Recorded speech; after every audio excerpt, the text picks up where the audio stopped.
बिस्मिल्लाहिर्रहमानिर्रहीम। अस्सलाम वालेकुम नाज़रीन, फ़िदा दिल आपकी खिदमत में हाज़िर है। फ्रेम में मेरे साथ आप सीनियर सहाफ़ियों को देख रहे हैं।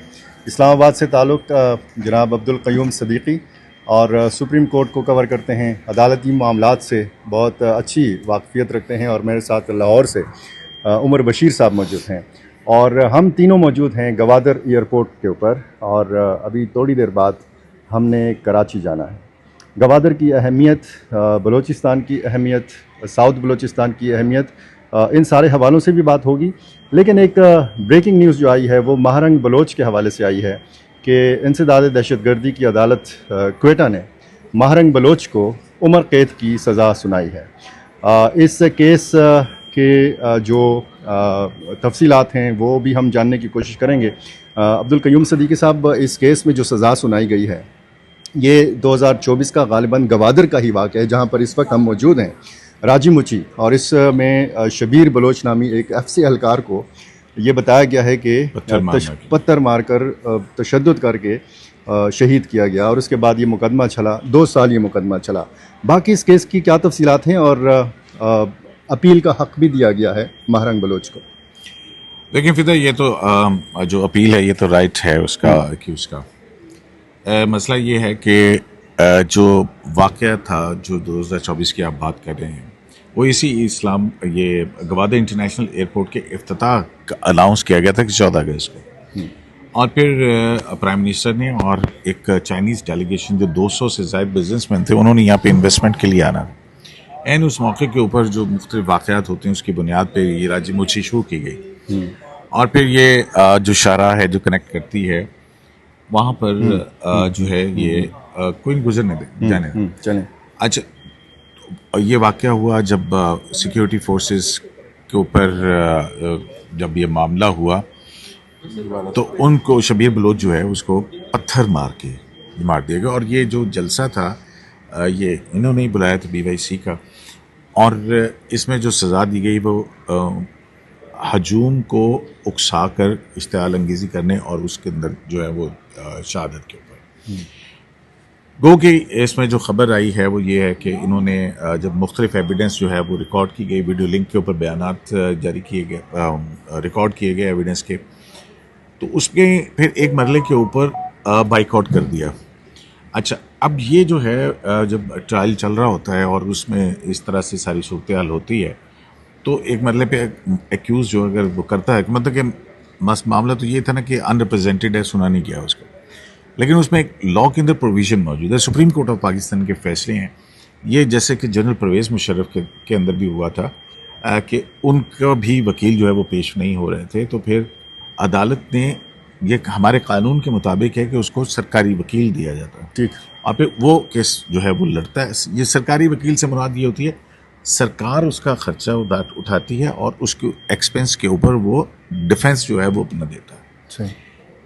तो ये बाइकआउट किया था और उसके बाद फिर ये हुआ और फिर जब ट्रायल मुकम्मल हुआ तो अब सज़ा सुना दी है। इसमें तरीक़ाकार यही है। इसके बाद जो है ये क्योंकि एंटी टेररिज्म कोड की तरफ से उम्र कैद की सज़ा सुनाई गई है 2 जो एक्यूज़ हैं उनको।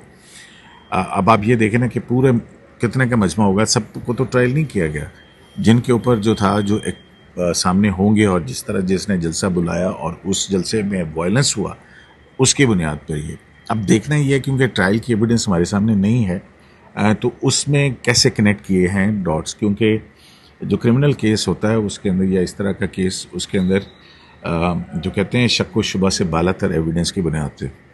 तो अब ये जो एविडेंस है इसकी स्क्रूटनी ज़ाहिर है अपील का हक़ है और वो हाई कोर्ट के अंदर होगी और फिर हाई कोर्ट से भी अगर फैसला होता है फिर सुप्रीम कोर्ट और फिर रिव्यू तक का मामला। तो ये सारी चीज़ें जो हैं ये हमारा लीगल प्रोसेस है, इस तरह से चलेंगे। उमर साहब, क्या कहेंगे आप इस केस के हवाले से, और ख़ुसूसन जब आप बलूचिस्तान में बात करते हैं और बलूचिस्तान में दहशतगर्द तंजीमों के हवाले से, और फिर यहाँ पे ज़ाहिर है कि बहुत सारे मामलात हैं, मिसिंग पर्सनस का मामला है और इसी तरह BYC के मामलात हैं, इस केस के क्या असरात होंगे? ये जो जितनी यहाँ पे तंजीमें सरगर्म हैं या जो तहरीकें चल रही हैं उनके ऊपर क्या असर पड़ेगा? बहुत शुक्रिया आपका क़य्यूम सदीक़ी साहब। अस्सलाम वालेकुम। माशाल्लाह क़य्यूम सदीक़ी साहब ने गैस के ऊपर बड़ी अहम जो प्रोसीडिंग्स हुई उसके हवाले से जो इन्फॉर्मेशन दी। सर, मेरा एक सवाल है आपसे कि क्या कभी इस केस को समझाने के लिए कि महरंग बलोच क्या है और वो पाकिस्तान के लिए अगर कोई ख़तरा है तो किस फॉर्म में है, आपने कभी कोई स्टेटमेंट पढ़ी सिद्दीकी साहब, आपने कि महरंग बलोच ने तनकीद की हो कि जो BLA अटैकर्स हैं, टेररिस्ट हैं, BLF है, वो गलत है? कभी कोई उसके बारे में कोई स्टेटमेंट दी हो उसने कि जो BLA अटैक के बाद जो फौजी शहीद हुए या कोई बलोच मारा गया, कोई सिविलियन मारे गए, कोई पंजाबी मारे गए, उनके ऊपर कोई उन्होंने कंडेमिनेशन की स्टेटमेंट दी हो? कभी आपने पढ़ी है? कभी कभी नहीं दी। आपने सर मैंने पढ़ी नहीं है? सर नहीं, बिल्कुल। ये मुकदमा है छोटा सा एक कि आप उन अस्करियत पसंदों को सपोर्ट करते हैं जो पाकिस्तान की रियासत मुखालिफ एक्टिविटीज़ में इन्वॉल्व होते हैं, जो बाहर से फंडिंग लेते हैं और जो हमले करते हैं यहाँ पर, और आप उनको सपोर्ट करते हैं। जाफ़र एक्सप्रेस वाले वाक़े की बहुत बड़ी मिसाल है। उनकी बॉडीज़ को उठाने के लिए कौन लोग आए थे वहाँ पे, कौन उठा के किसने ले गया? धरना दिया? किसने धरना दिया था? और फिर ये जो गवादर वाला धरना था जिसमें एक जवान शहीद हो गया था, मार मार के उसकी आंखों पे पत्थर और पेट पे उस नौजवान को, आर्मी के नौजवान को शहीद किया गया। अच्छा, एक और सवाल है मेरा आपसे इस केस को समझने के लिए, वो ये है कि आपने कौन सा रोड मैप दिया है बलूचिस्तान की तरक्की का? आपने कभी पढ़ा कोई रोड मैप महरंग बलोच ने या उसकी बलोच यकजहती जो उन्होंने बाई, क्या नाम है सर उसका, मुझे तो BYC, आपने कभी उन्होंने कहा हो कि यार ये रोड मैप है अगले 10 साल का, हम इस तरह इकोनॉमिक कॉरिडोर को चलाएंगे?